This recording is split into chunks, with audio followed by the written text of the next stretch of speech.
Na stolu hladna kafa, pepeo pun godina i sram. U zid gledam ko u kaznu, a niko ne kuca na prag. U fioči tvoje slike, sve manje boje, više prašine. Pričam s ramom kao s čovekom, kao da ćeš da se javiš sine. Sve sam izgubio. Ovo je moja priča. Radi se o tome kako se život može polako mijenjati, gotovo neprimjetno, dok jednog dana ne shvatiš da ti je sve što si uzimao zdravo za gotovo izmaklo. Ne pišem da bih dobio suosjećanje, nego da pokušam razumjeti što se dogodilo i zašto sam postao tako usamljen. To je autobiografija i sve što opisujem se dogodilo. Izgubio sam kontakt sa sinovima puno prije nego što sam shvatio da se to dogodilo. Nije bilo velikih svađa, ni dramatičnih prekida. Bilo je malih koraka, malih udaljenosti, malih tišina koje su rasle. Što je život mojih sinova rastao, to je bilo manje mjesta za mene. Tako se to osjećalo i tako se dogodilo. Tijekom tih godina upoznao sam ljude koji su na različite načine utjecali na moj život. Neki su mi pružali podršku kad mi je trebala. Drugi su me uvukli dublje u probleme koje nisam imao snage riješiti. Ali sve što ispričam dio je puta kojim sam bio prisiljen krenuti i želim da čitate shvati koliko je lako završiti izvana, čak i kad pokušavaš učiniti pravu stvar. Ovo nije roman. To je život, kakav je nekad bio. I sve je počelo te večeri kad sam, umoran od tišine u stanu, izašao na nekoliko piva. Nisam tada ni slutio da će to biti posljednji put da ću vidjeti svog sina i da će me njegove riječi te noći pratiti 5 godina šutnje.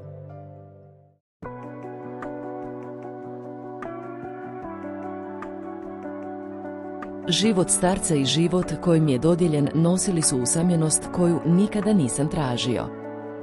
Uvečer sam ponekad išao u restoran, ne zbog društva, već da pobjegnem od tišine koja me čekala kod kuće. Primijetio sam kako je dotad topla interakcija sa sinom polako slabila. Imao je posao, novu vezu i život koji se oblikovao bez mene. Bilo je prirodno da je nastavio dalje, ali voljelo je vidjeti kako se udaljenost među nama povećava. Ponekad sam pitao ljude kako je on, ide li sve dobro. Nekoliko prijatelja koje sam imao reklo mi da je Aksel pokrenuo vlastiti posao i kupio kuću pokraj svoje majke. Kao roditelj, trebao sam osjećati čistu radost zbog njegovog uspjeha, i jesam, ali ta je radost bila pomiješana s tugom kojoj nisam mogao odoljeti. Što je njegov život rastao, to je bilo manje mjesta za mene. Danas razumijem da je njegova majka pokušala nadoknaditi sve što je izgubila. Marijana je željela povratiti izgubljeno vrijeme, a cijena za to bio sam ja. Ne bi trebalo biti tako među roditeljima. Najvažnije je da djeca smiju zadržati oba roditelja što je duže moguće. Prošlo je puno vremena otkako sam zadnji put dobio božićnu čestitku, rođendansku čestitku ili riječ za bilo koji praznik, kao što je Aksel uvijek znao znati.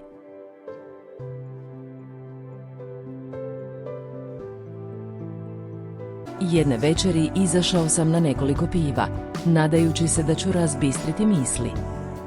Umjesto toga, probudila su se još sjećanja, pa sam nazvao Aela. Nije prošlo dugo prije nego što je stajao ispred jedne od naših starih krčmi. Rekao sam mu koliko mi nedostaje i pitao se zašto se više ne javlja. Uštedio sam nešto novca i pitao sam je li pronašao kakvi stari auto jer je bio dobar u jeftinoj kupovini automobila. Rekao je da nije nijedan pronašao i bio je uzrujan. Onda je počeo nabrajati sve što je učinio za mene, posebno novac koji mi je posudio. Riječi su bile oštre, a on je viknuo tako da su se ljudi vani okrenuli. Na kraju sam mu rekao da sam mu i ja posudio novac, ali sam tiho pomislio i nikada nisam ništa tražio za uzvrat. Nisam želio svađu, ali istina je gorjela u meni. Atmosfera je postala teška, a onda je povikao: "I onda možeš biti bez dvoje djece." Shvatio sam da misli na Johana, svog mlađeg brata, koji je uvijek slijedio njegove riječi. To je bio naš posljednji razgovor. Kasnije sam saznao da Johan ima sina, pa sam tako izgubio priliku biti djed. Prošlo je 5 godina bez jedne riječi od bilo kojeg od mojih sinova. Tišina je postala moj pratitelj, a tuga moja sjena.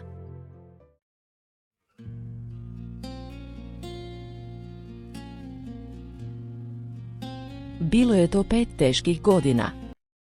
Prestao sam ići u grad zbog skromnih financija, a i zato što sam bio umoran susreta s ljudima. Postao sam poput starca, izoliran u svom domu. Ponekad bi netko naišao. Jedan od mojih susjeda, koji je imao tmuran život kao i ja, znao je sjediti sa mnom nekoliko sati. Stefan je govorio o životu, onome što je postajalo i što nikada nije bilo. Kako bih nijansirao tamne sjene, odlučio sam snimiti film prema svom biografskom scenariju. Nekog prijatelja mi je rekao da mogu otvoriti YouTube kanal besplatno, a ja sam otkrio da ga već imam. Trebalo je mnogo sati da pored kompjutera ja naučim sve i složim tehničke detalje. Ubrzo sam osjetio kako mi tijelo trpi udarce, odatriti se nakon svih ovih godina. Film Moj život u tuđini trebao je postati serija. Uspio sam sastaviti 1 ili 2 filma i ljudi su počeli gledati i pisati lijepe komentare.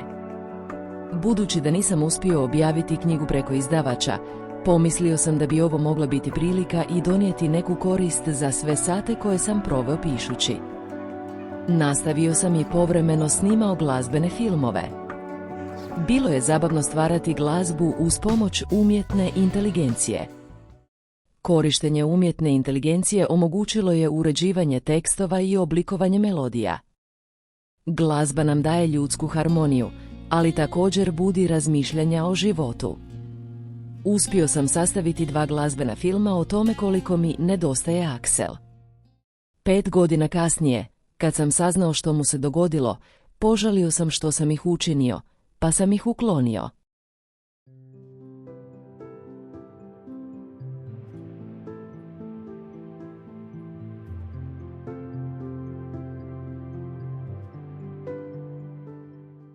Uspio sam si kupiti auto i sada sam ga imao samo kao prijatelja, pa sam ga koristio ići u kupovinu.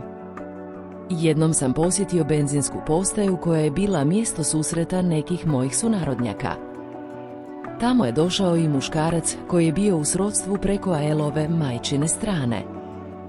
Kel mi je ispričao tužnu priču koja me rastužila. Spomenuo je da Aksel imao upalu mozga, što se kasnije pokazalo netočnim. Na kraju sam shvatio da je bilo gore od toga. Nitko mi prije nije ništa rekao, kao da više nisam njegov otac.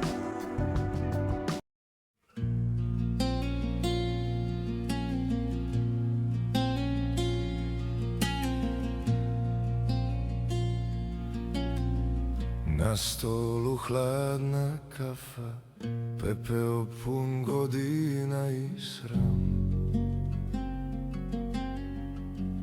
U zid gledam ko u kažnu, a niko ne kuca na prag. Tijekom kasnijeg posjeta istoj benzinskoj postaji došao sam u kontakt s ljudima koji su poznavali Aela i koji su mogli dati potpuniju sliku njegove situacije. Ono što je ranije opisano kao upala mozga pokazalo se kao pokušaj samoubojstva. Također su mi rekli da to nije bio njegov prvi, nego drugi, ozbiljniji pokušaj da okonča svoj život. Aksel je uspio stabilizirati svoj život na neko vrijeme. Unatoč tome, Aelov je život naglo i bolno krenuo u suprotnim smjeru. Netko mi je rekao da je prije prvog pokušaja samoubojstva Aksel došao kući i zatekao svoju djevojku u krevetu s njegovim najboljim prijateljem. Incident je duboko pogodio Aela i pridonio nizbrdo da se nikada nije u potpunosti oporavio. Kad se prisjetim, ponekad se sa određenom zabrinutošću pitam kako bi se moj život razvio da nikada nisam više sreo Aela nakon svega ovoga. Toliko mi smo svi očevi vrijedni u mojoj novoj zemlji i pomislio sam tada, osjećajući mržnju moga razmišljanja.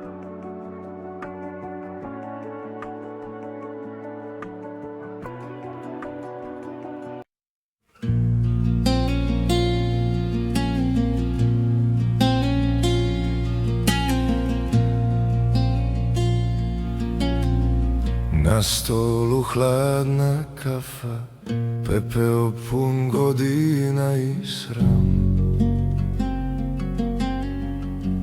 U zid gledam ko u kažnu, a niko ne kuca na prag. Jednog dana sjedio sam u svom vrtu. Bio je vruć ljetni dan, jedan od onih tihih poslijepodneva koji mi je išao sporo. Moj dom nije bio daleko od jednog malog igrališta gdje su se djeca igrala s roditeljima. Tog dana vidio sam mladu ženu kako se igra sa svojim sinom. Irene mi je nekako bila poznata, ali nisam se mogao sjetiti gdje sam je prije vidio. Znatiželjno je pogledala prema meni, a nakon nekog vremena krenula je do moga vrta. Jesi li ti Aelov otac? I upitala je. Potvrdio sam da jesam i razgovor na ogradi između mene i Irene brzo je krenuo. Irene je ušla u moj vrt i ponudio sam joj šalicu kave. Irenin 5-godišnji sin ostao je neko vrijeme na igralištu, ali je kasnije došao do nas i uzeo sladoled. Nakon nekog vremena, Irene mi je rekla da me vidjela kako posjećuje Aela u osnovnoj školi koju su ona i Aksel pohađali. Objasnio sam da Aksel i ja više nismo u kontaktu, da smo se nekako udaljili dok sve nije utihnulo. Bolilo me izgovoriti to naglas, vratiti se stvarima koje bi rađe ostavio na miru, ali sada kad je razgovor započeo, nije bilo mjesta gdje sakriti misli. Irene mi je rekla da živi s majkom, koja je živjela nekoliko ulaza lijevo od moje kuće. Imala je stan u Norrköpingu, ali joj se nije svidjelo tamo pa ga je podnajmila. Nakon nekog vremena, Irene se još više otvorila. Rekla mi je da je njezina majka pila puno alkohol i da ta alternativa smještaja nije bio baš dobar. Irenin život bio je ispunjen stvarima koje ne bi poželio nikome. Muškarac s kojim je Irene imala dijete bio je u zatvoru nakon što ju je zlostavljao, a Irene mi je rekla da će biti pušten svakog dana. U Ireneinom glasu bilo je nelagode, neka vrsta iščekivanja pomiješanog sa strahom, kao da već zna da će se nešto promijeniti, ali ne i kako.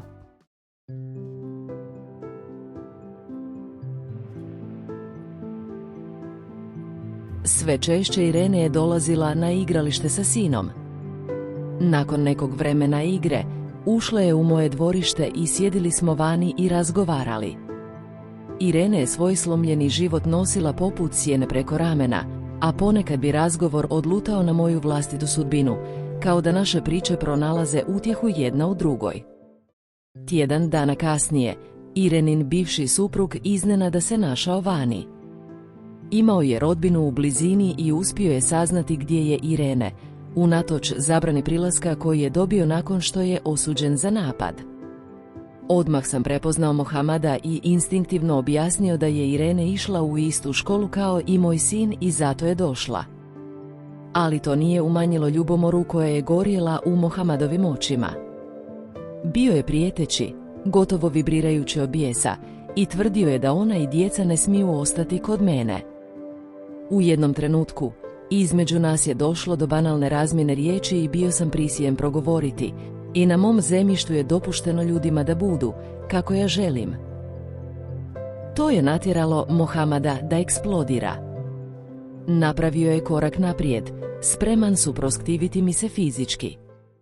Irene se umiješala i po njegovom nalogu bila je prisiljena napustiti mjesto. Situacija je postala toliko zabrinjavajuća da sam napokon nazvao policiju. Bojao sam se da će Irene opet biti pretučena. Policija je došla, tražila Mohamada koji je otišao nekoliko kuća dalje, ali ga nisu poveli sa sobom. Irene je tog dana također napustila moj vrt, ali me posjetila kasnije navečer kad je Mohamad otišao. Irene je objasnila da mu neće spriječiti da u budućnosti vidi njegovog sina. Počeo sam shvaćati da se ona bojala oduprijeti mu se.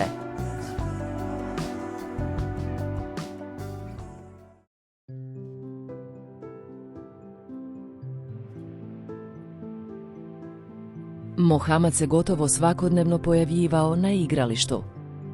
Igrao se s dječakom, ali je također kontrolirao Irene, koja je često bila na mom dvorištu gdje se osjećala sigurnije.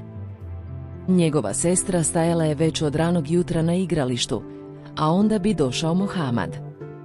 Velika obitelj ga je podržavala u svemu. Sestra je imala djecu, a Mohamad je uvijek imao izgovor da se pojavi na igralištu. Situacija je bila neugodna. U našoj zemlji svake godine događaju se mnoga ubojstva vezana uz čast, pa me to zabrinjavalo.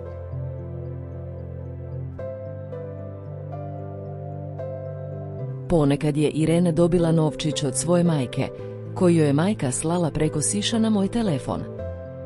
To se dogodilo samo kad ju je Irene zamolila.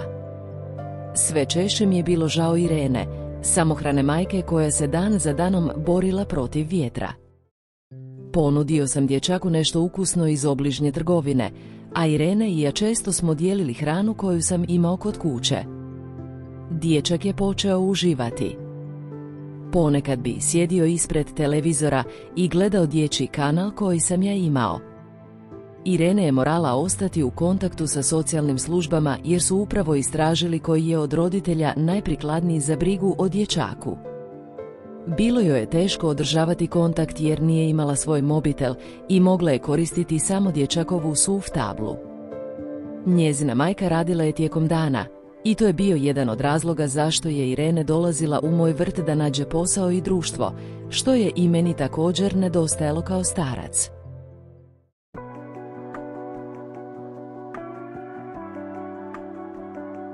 Sve češće je Irene pitala može li posuditi moj mobitel da sredi što joj je trebalo. Jednom me pitala mogu li registrirati telefonsku karticu z nekoga i rekla da bi joj to donijelo prinos od 500 kruna. Onda sam rekao: Irene, ne mogu registrirati karticu ni na koga, što ako ta osoba napravi nešto nezakonito pa ću ja imati problema. Zatim je nazvala majku i objasnila da joj je 500 kruna prijeko potrebno za nju i dječaka. Ovaj put je majka pristala, a Irene je dobila 500 kruna koje je majka poslala na moj telefon. Irenin život bio je pun stresa i svakodnevne borbe da sastavi kraj s krajem. Nije imala novca, a socijalne službe uglavnom su se fokusirale na organizaciju dječakove sigurnosti. Stekao sam dojam da je Irenina majka pokušavala pomoći joj koliko je mogla, kao majka. Dobrovoljno se javila i brinula o dječaku, jer majka nekim danima nije radila iz drugih razloga. Irenin otac nije bio prisutan u tom životu. Irene se sve više žalila na majčino pijenje alkohola, što je utjecalo i na nju i na dječaka. Na kraju sam otkrio da i Irene pije. Povremeno bi pitala može li uzeti malo iz boce alkohola koje sam imao kod kuće. Sve češće je tražila da posudi mobitel i pisala poruke nekome. Jednom prilikom napisala je poruku nekome i objasnila da muškarac je iznajmio nje stan u Norrköpingu i da će joj platiti najam. Pitala je može li poslati najamninu na moj račun preko Siša. Nisam vidio ništa čudno u tome pa sam rekao da je u redu. Samo nekoliko minuta kasnije krenuli smo prema bankomatu da podignemo novac. Kad smo stigli, Irena me zamolila da izvadim samo polovicu jer to drugo što je ostalo morala je poslat nekome kome duguje. Novac koji smo digli dao sam Irene, a ja sam dobio 100 kruna za benzin što sam je vozio. Nekoliko dana nakon što smo dignuli novac, Nazvao me muškarac i pitao kada će dobiti svoj PlayStation koji je platio novcem koji smo mi dignuli na bankomatu. Ušutio sam, ali sam nakon nekog vremena ljutito rekao: kakav jebeni PlayStation? Zar ne vidiš što piše na računu u tvom telefonu? I rekao je. Ušao sam u svoj Switch i na samom računu pisalo je PS5, kao račun za novac koji je poslao. Opet sam utihnuo. Počeo sam sumnjati da su me Irene i taj čovjek sada pokušavali natjerati da vratim ono što je poslao. Napokon je rekao: onda moram ovo prijaviti policiji, a ja sam rekao: mislim da bi to stvarno trebao napraviti i razgovor između nas je završio. Nekoliko dana kasnije, Irene me opet posjetila. Uvijek je dolazila sa sinom. Dječak je potrčao na igralište, ali je imao majku pod nadzorom kao da mu je rečeno da prati što Irene radi i o čemu nas dvoje razgovaramo. Kad sam objasnio incident koji mi se dogodio sa njezinim stanaru, pravila se kao da je ljuta na njega, a svaki uspjeh bio je igra za galeriju. Nije ga zvala, ali je rekla da će to uraditi sa majčinog telefona. Sljedeći dan opet je došla i objasnila da je razgovarala s tim tipom i da je obećao da će prestati s tim. Sad sam joj vjerovao i muškarac me više nije zvao. Tog dana dječak je donio mali bicikl koji je Irene dobila od nekoga. Dječak nije naučio voziti bicikl, a bicikl nije imao pomoćne kotačiće. Onda sam došao na ideju da jedan moj prijatelj ima radionicu bicikla i da bi, ako ga pitam, besplatno montirao pomoćne kotače kako bi dječak mogao voziti bicikl. Tog dana otišao sam u grad razgovarati s prijateljem. Išao sam sam i naravno, Stig mi je obećao popraviti sve bez da Irene mora platit. Kad smo Stig i ja popili kavu i razgovarali, rekao je: pošalji je meni s dječakom i biciklom, ja ću sve srediti. Stig je objasnio da mu je nered u radionici i ako Irene želi, može joj platit čišćenje da zaradi koju krunu. Kad sam kasnije sreo Irene, bila je zahvalna i sretna što sam pomogao njoj i dječaku. Nedugo zatim posjetio sam Stiga da vidim je li Irene došla razgovarati s njim. Saznao sam da je bicikl popravljen i da ga je on odvezao kući kako dječak i Irene ne bi morali ići dug put. Nekoliko dana kasnije ponovno sam posjetio Stiga da vidim što se događa oko čišćenja koji je Irene pristala napraviti.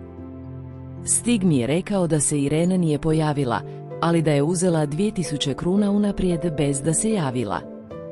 Isti tjedan dobio sam mirovinu i odlučio kupiti jedan stari telefon Ireni kako bi mogla ostati u kontaktu s vlastima i ne bi morala posuđivati moj telefon.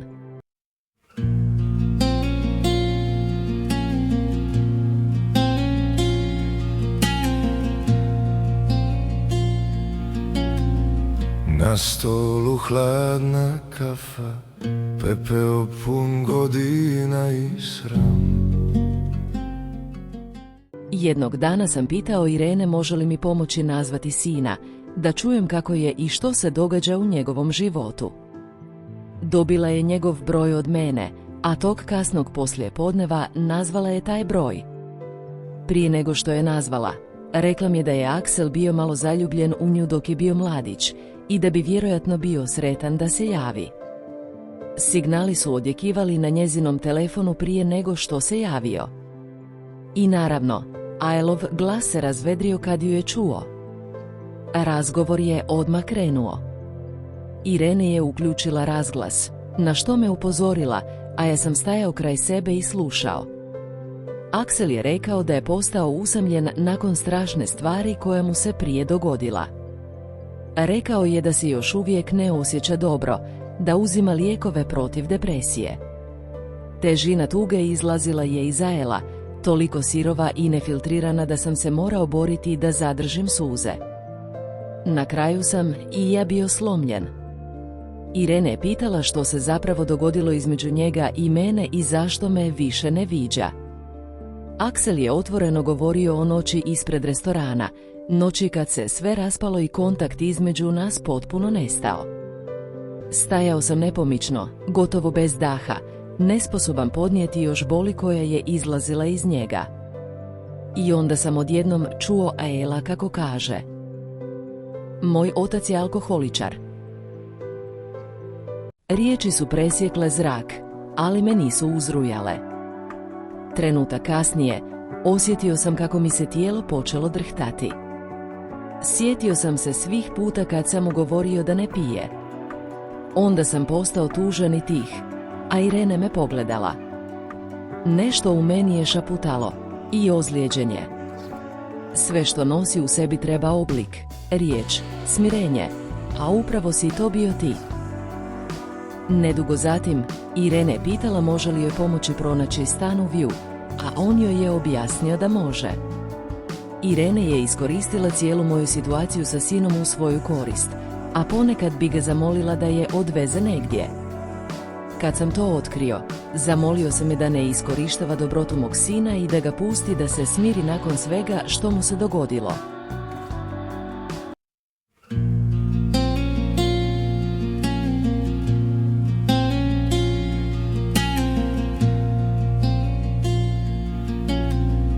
Na stolu hladna kafa, pepeo pun godina i sram. U zid gledam ko u kažnu, a niko ne kuca na prag. Približavala se sredina ljeta, a ja nisam ništa posebno planirao. Blagdani ovakve vrste često ostavljaju traga na ljudima koji žive sami, i ja nisam bio iznimka. Nekoliko dana kasnije, Irene me posjetila. Bila je kod kuće sa sinom i nije imala posao. Socijalne službe su je ponekad zvale, a nosila je brigu koju je pokušavala sakriti, ali koja se ipak otkrivala u svakom pokretu. Telefon je već zazvonio u 10. Iz susjedne sobe čuo sam njezin prigušeni glas u razgovoru sa socijalnom radnicom. Kad je izashala, duboko je uzdahnula, kao da je cijelo vrijeme zadržavala dah. Vidio sam kako joj se olakšanje spušta preko tijela poput deke. Rekla je da je sve u redu i da socijalne službe smatraju da je ona bolja od 2 opcije za brigu o dječaku. Trenutak kasnije upitala je: "Što ćeš raditi za praznik koji dolazi, Rengal?" "Uzeti ću auto i otići na more na 1 dan", odgovorio sam. Kad sam joj spomenuo otok Land, zasjala je, kao da je netko upalio lampu u njoj. "Mogu li poći s tobom?" Mama mi je obećala da će se pobrinuti o dječaku i rekla je. Pristao sam, ali samo ako se vrati sa menom isti dan. Mislio sam da bi prije svega trebala biti sa svojim sinom i ne prepuštati odgovornost majci više nego što je potrebno. Odluka je donesena, ali preostalo je planirati naš odlazak. Došli smo na ideju da Irene ustane rano i stane na obližnju autobusnu stanicu. Planirao sam uzeti auto u garaži, a onda nju pokupiti. Osjećalo se to kao mali bijeg, ali i kao nešto nužno za oboje. Sljedećeg dana sunce je već izašlo, a topli zrak je stao. Uzeo sam auto i brzo se odvezao do autobusne stanice, ali Irene nije bilo tamo. Sjedio sam i čekao u autu, sve više zabrinut da će se Mohamad pojaviti. Na kraju sam je nazvao i obećala je da će odmah doći. Kad se napokon pojavila, činilo se kao da je naš mali bijeg uspio. Auto je napustio Veksije, a moj strah je gotovo odmah nestao. Smijali smo se i šalili tako da je sve izgledalo kao bajka o Bani i Klodeu. Nakon 40 km auto je stao. Glad je rasla u obodvoje nas. U jednom malom gradu uz cestu bila je otvorena jedna trgovina prehrambenih proizvoda i kupio sam svježe pecivo i 1 paket salame. Bio je to jednostavan doručak u autu dok se jutro polako razvedravalo.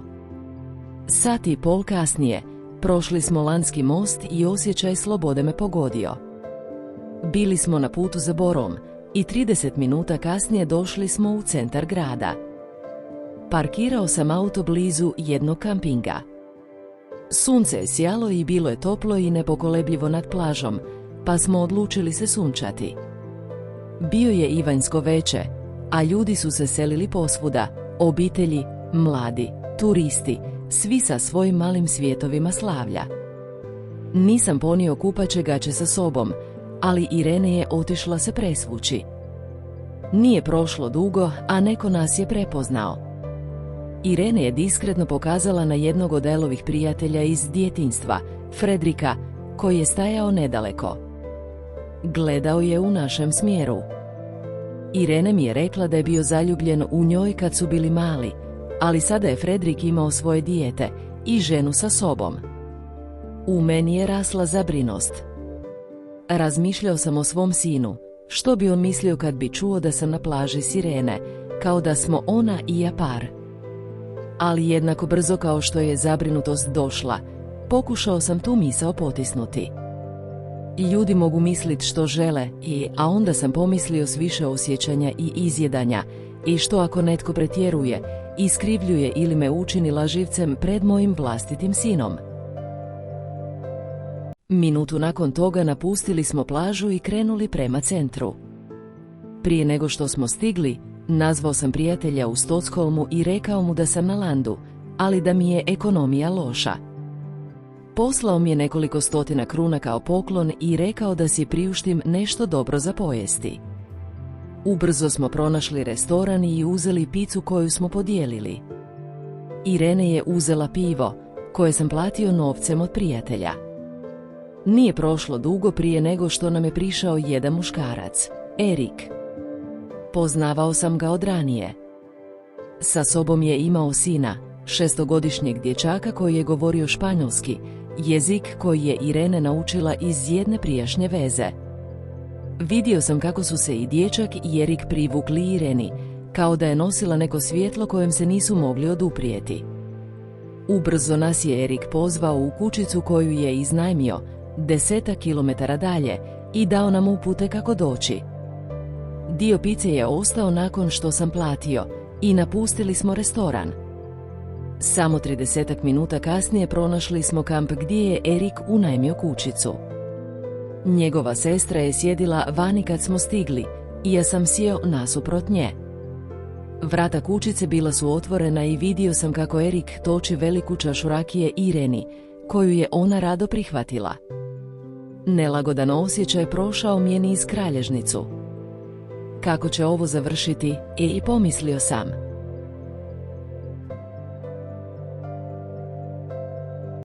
Razgovor s Erikovom sestrom Berit polako je utihnuo, a u unutrašnjosti kućice Irene i Erik već su odlučili da će otići na plažu s dječakom igrati nogomet.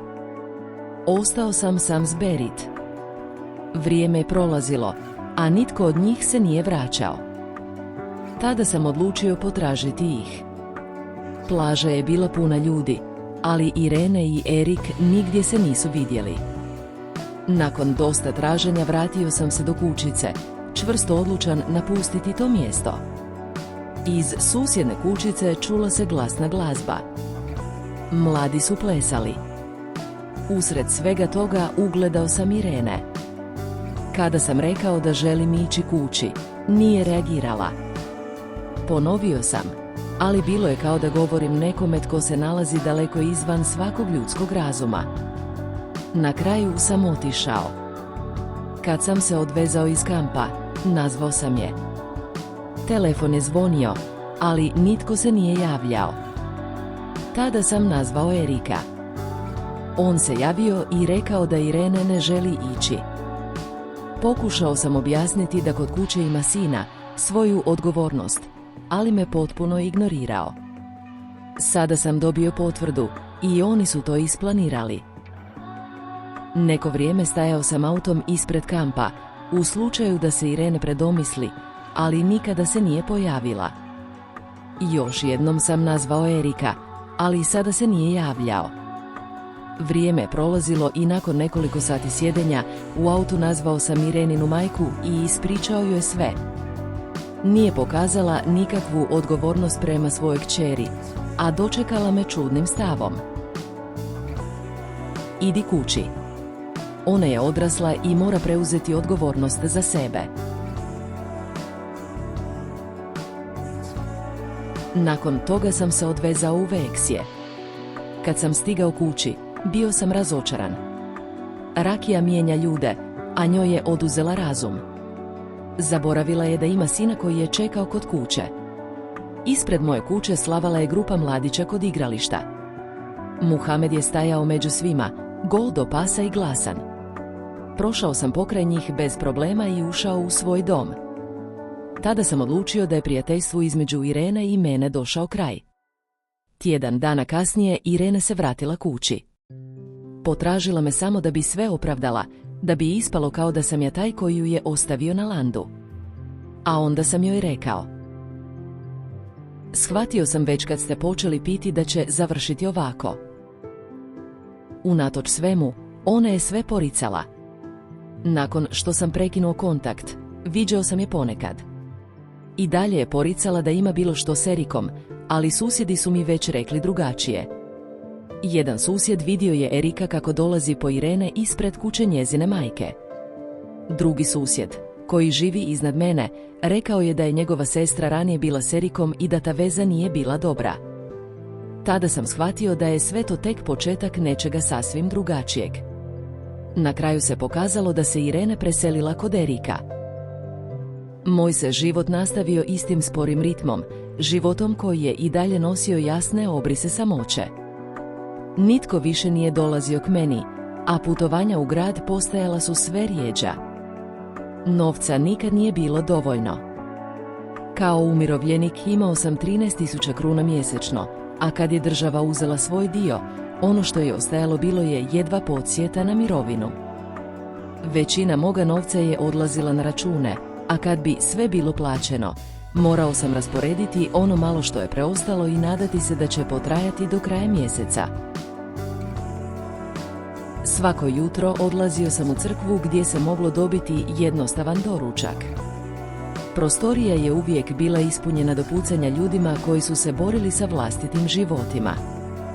Neki su bili ovisnici bez ikakvih prihoda. Drugi su dolazili iz ratom pogođenih zemalja i uzimali pakete hrane koje bi nosili kući. Mnogi su bili umirovljenici, poput mene, ali ipak sam se tamo osjećao strano, kao da stojim sa strane neke zajednice kojoj zapravo ne pripadam. Rijetko sam imao o čemu razgovarati s ostalima. Ponekad bi netko iz osoblja sjeo kraj mene, ali to se nije događalo često. A kad bi se i dogodilo, gotovo uvijek je to bila neka nova osoba, netko koga još nije stigla izmoriti teška atmosfera tog mjesta. Obično sam išao kući prije nego što bi poslužili ručak. Naučio sam živjeti jeftino, kuhati svoju hranu i ponekad peći kruh. Kućanski poslovi davali su mi nešto za što sam se mogao držati, ritam koji je spriječavao misli da potpuno preuzmu. Kad sam radio rukama, mogao sam isključiti one najteže dijelove sebe, barem na neko vrijeme. Uvečer, i najčešće duboko u noć, nastavljao sam raditi filmove za svoj YouTube kanal. Tehnika je sve više postajala svijet koji sam morao učiti ispočetka. Programi koje sam koristio koštali su više nego što sam si zapravo mogao priuštiti, pa sam ih stavljao kao prioritet i umjesto toga smanjivao troškove hrane.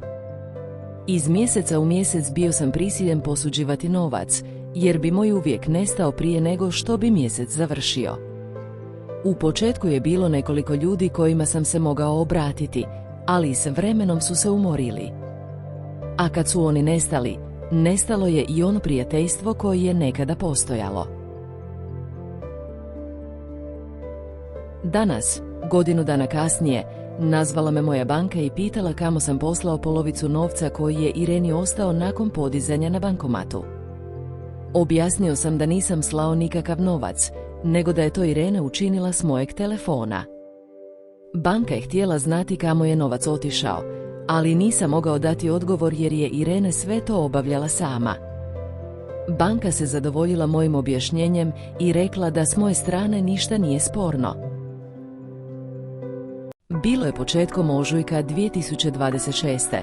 a tjedan poslije trebao sam navršiti 70 godina. Mirovina je stigla 2 tjedna ranije i još sam uvijek imao malo novca kojim sam mogao raspolagati. Odlučio sam otići na izlet u grad, odluka koja je djelovala većo nego što bi trebala biti, jer u centru gotovo da nisam bio više od 5 godina, osim ponekog usputnog prolaska. Bio je to sasvim običan dan i nije mi bilo važno hoću li nekoga sresti ili ne. Najviše sam želio popiti 1 ili 2 piva, utišati misli i na trenutak pobjeći od kuće. Te večeri ušao sam u jedan restoran na kraju glavne ulice u centru. Bilo je malo gostiju, a mjesto je zatvaralo već u 9, ali meni je to bilo dovoljno. Nakon drugog piva napustio sam restoran i polako krenuo dalje. Na putu kući ugledao sam drugi restoran, mnogo življi, i odlučio ući. Sjeo sam za šanki i naručio pivo i Jägermeister. Bilo je dosta ljudi unutra, ali nikoga nisam poznavao. Malo sam razgovara s kelnerom u baru, a kad sam naručio drugo pivo, u restoran je ušao muškarac i prišao mi. Htio je razgovarati i rekao mi je da pođem s njim van. Jedva sam stigao do vrata kad me nešto snažno pogodilo u lice. Pa sam u nesvijest. Posljednje što sam čuo prije nego što je sve potamilo u moje glavi bile su njegove riječi: to je tvoj sin. Kad sam došao k sebi, jedan od redara pomogao mi je da ustanem, ali sam teturao i bio omamljen. Ljudi su se okupili vani, a policija je brzo stigla. Jedan policajac me pitao da li želim ići u bolnicu, ali sam to odbio. Zatim me pitao želim li prijaviti to što se dogodilo, pa sam pristao. Još sam bio ošamućen i teško sam odgovarao na pitanja. S druge strane ulice žena je vikala: to je tvoj sin.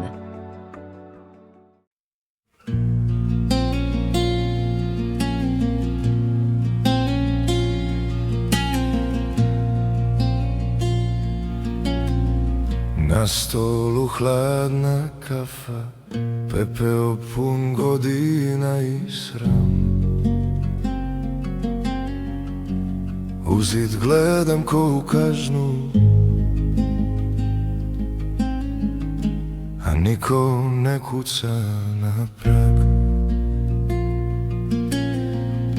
U fioči tvoje slike, sve manje boje, više prašine. Pričam s ramom kao s čovekom, kao da ćeš da se javiš, sine. Sve sam izgubio u životu,